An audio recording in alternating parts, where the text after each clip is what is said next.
Alright, this will be my final review quiz video. I will do some other videos probably, but this is going to be my final review quiz one. So, Canadians would be $5,000 better off if our productivity matched that of the US. So, this is just saying that if Canadian productivity had grown as fast as the US, then GDP would be about 13% higher. So, productivity, let's see which of these talk about productivity. The high level of GDP per capita. Nope. The growth of nominal or real GDP. Not necessarily. Increasing its inflation rate. Definitely not. Or increasing the level of production per hour worked. So productivity is usually the measure of output per input. So the level of production is the output per hour worked input. That's productivity. That's the answer. Next one. The economy begins here, E0. Now consider an expansion of the money supply. What is the adjustment towards the new long-run equilibrium? So remember, in long run, money supply doesn't actually change anything, the neutrality of money. So what's going to happen initially is the AD curve is going to shift to the right because we're going to have an expansion of money supply. Did I draw that? No, I did. So an expansion of money supply, what is that going to mean? Interest rates are going to fall. They're going to fall over here. When interest rates fall, I goes up. Investment goes up. That means AE goes up and AD goes to the right. So we get to AD1. What happens in the long run? Well, there's no government because it didn't say so. So that means aggregate supply moves. How is aggregate supply going to move? To intersect the AD curve at Y star. So it's going to move to AS1 and restore equilibrium at E2 at the same real GDP with a higher price level. Restored at E2. Same GDP, higher price level. So suppose real GDP is greater than potential GDP. This output gap could be eliminated by. So real GDP is greater than potential GDP. I have some space, I'll draw that over here. Oops. That looks a bit better. Real GDP is greater than potential. So that means we have an inflationary gap because this is a measure of real GDP and here is our potential. And here's our price level. Right? AS and AD. So how are we going to get back to here? Well, does it say there was government? Oh, it said there could be. So let's consider it. An increase in government purchases. An increase in government purchases would, sorry, this is AD, increase our AD, right? It would increase it because based on our formula, AE is equal to C plus I plus G plus NX. So if this increases, if that increases, then this increases as well, which means that AD shifts to the right. So that's no good. That wouldn't close our output gap. So it's not 1. An upward shift in the AE curve, that's the exact same thing, so that also won't work. What about a reduction in the money supply? A reduction in the money supply. Let's graph it. Let's graph it. Select. Let's get rid of this. Oh, not that. Let's give that. I have a lot of important things on this one, so I don't want to delete them all. A reduction in the money supply. What's that going to do? So if this is our old money supply, let's say this is our new money supply. Well, what did we notice? We noticed that interest rates from here to here went up. When interest rates go up, investment goes down, which makes our AE curve go down. And when our AE curve goes down, our AD curve shifts to the left. AD2. So the government intervened. It's always the government that moves AD, and they reduced the money supply and brought us back to potential output. So that's why it's 3 only. Next question. A rightward shift of the money demand curve. So that's what I have here. So I wrote down all the changes, all the things that can change the money demand curve, actually shift it outwards like that. So we have price level and GDP. Those are both positively related, and they're a bit easier to understand. So if our GDP goes up, if we all have more money, then our demand for money is just going to be greater because we have more of it. Yeah, right? That kind of makes sense. And if our price level goes up, we're also going to demand more money. If everything costs more, we're now going to need more money to pay for everything that costs more.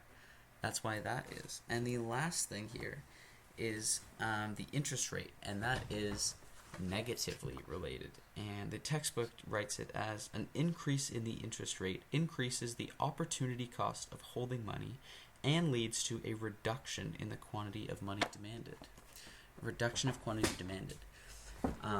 What's important to note is that this interest rate one isn't going to shift the curve. It's just going to give us a movement along the curve. A movement along the curve. So that's why these two are out. And then we want to find the one where it shifts to the right. It says a rightward shift. So it's not a decrease in GDP or price level. It's an increase in the GDP. Would do that. All right.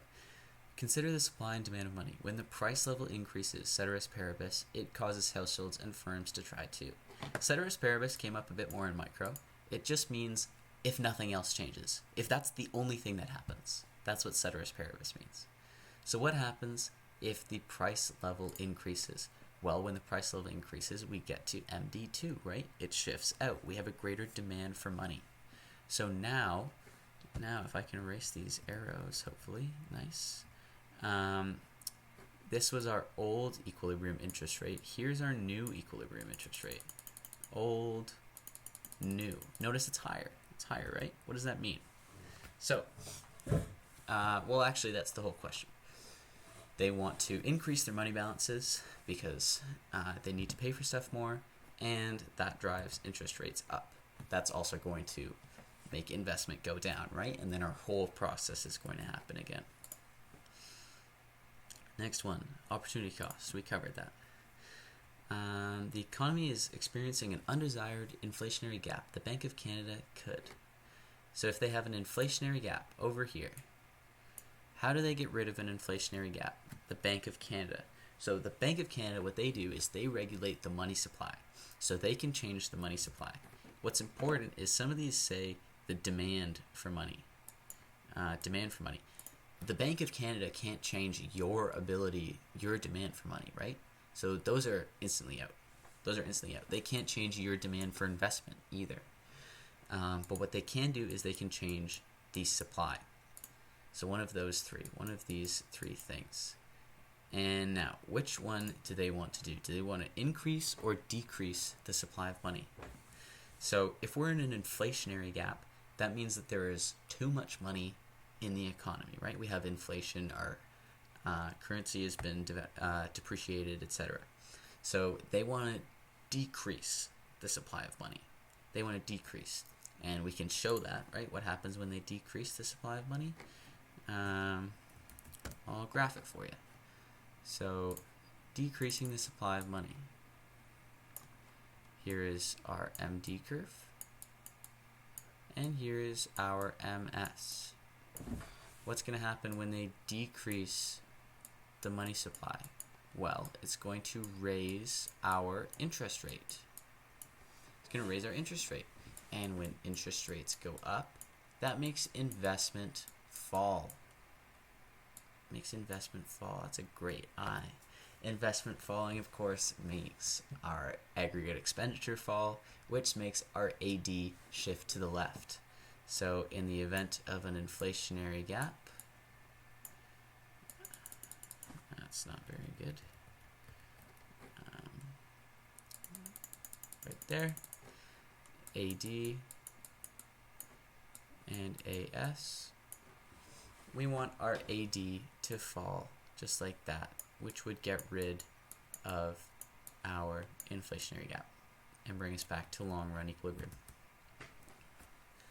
Right, it's an undesired inflationary gap, which would shift the AD curve inward, which is what we want. Refer to the figure. The increase in desired investment expenditure as shown by the movement from point A to B, so from here to here, occurs because of, this is literally just reading off the graph, guys. Here's money supply 1, here's money supply 2. The change in money supply is what changed the interest rate, which changes investment, right? It's the same variable, interest rate. So an increase in the money supply. The shift from here to here moved down the curve. Just reading off the graph. Now, according to the liquidity preference theory of the rate of interest, if the supply of money increases, then, ceteris paribus, bond prices will. If the supply of money increases graphically, money supply, and now a new money supply, MS1, MS2. This is our MD. What's that going to do? Well, we're going to move down here to a lower interest rate, right? A lower interest rate.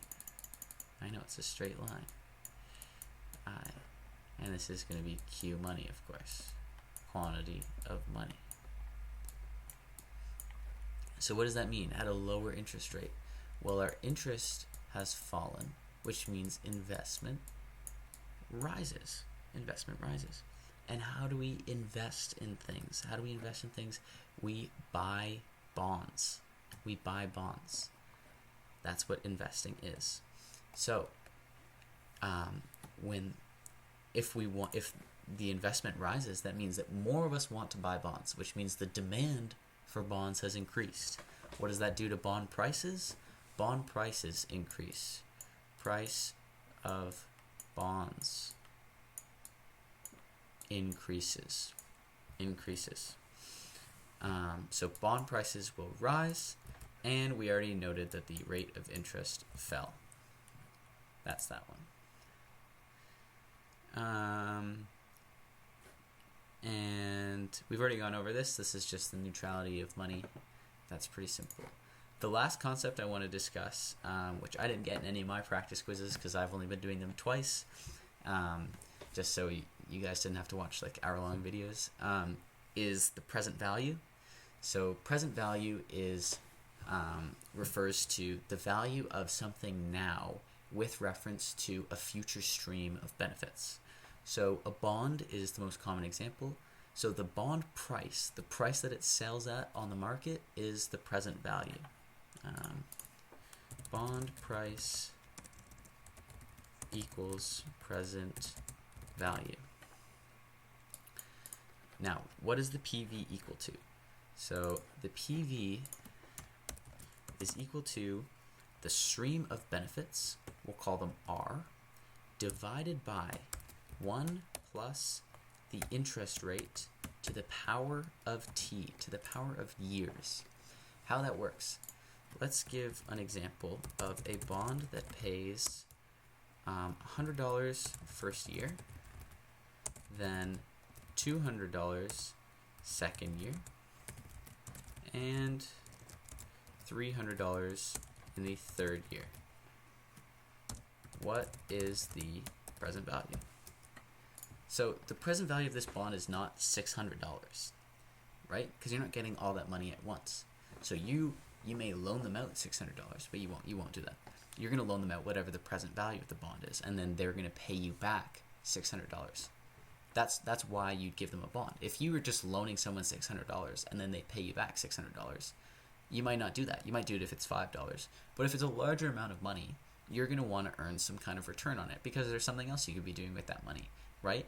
And if you're not earning interest on it, then you're actually losing value because of inflation. So let's calculate what the present value on that is. So that's going to equal 100 over, and let's say that the interest rate is 5%. So it will equal 100 plus 1 over 0.05, and this is the first year, so it's to the power of 1, plus second year we get 200 is our payment, over 1 plus same interest rate of 0.05. Should always be the same interest rate. But now we're in the second year, so it's to the power of 2 plus 300 over 1 plus 0.05 to the power of 3. That's what the present value is equal to. I'm not going to calculate that right now because I don't have a calculator on me, but this number is going to be less than 300, right? Because these individually are less than 100, 200, and 300, so that number is going to be less than 300. And that present value is going to be the price of that bond on the market. That's it. Good luck on your midterm, guys.